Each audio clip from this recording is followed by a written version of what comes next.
Hello everyone, thanks for listening. The purpose of this video is to propose an argument concerning the basis of absolute moral values.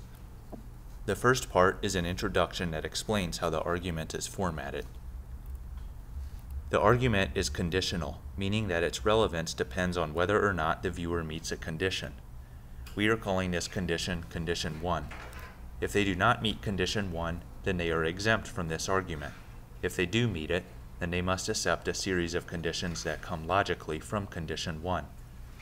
The conditional format is analogous to the story if you give a mouse a cookie. In it, you give a mouse a cookie only to have the mouse ask for a series of things that are related to the cookie, such as a glass of milk, a straw, or a bed.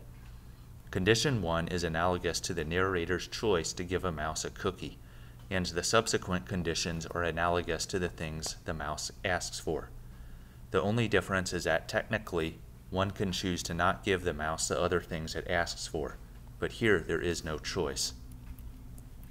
How each condition flows from the previous condition will be shown through a series of deductive arguments.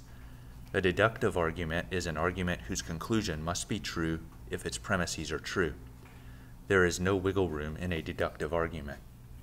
Some ways that deductive arguments can be formatted are seen below. The first way is called modus tollens. Premise 1 states that if A is true, then B is true.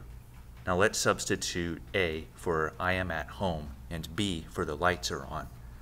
So premise 1 would state if I am at home, then the lights are on.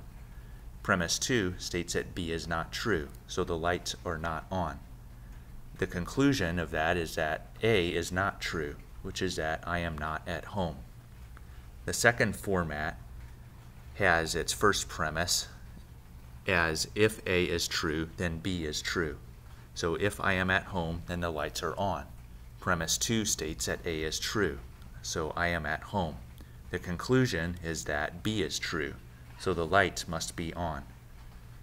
The deductive arguments used will take one of these formats many times, so if you ever need to double check the logic of something I say, feel free to use this slide as a reference. That's the end of part 1. In the next part, conditions 1 and 2 will be introduced.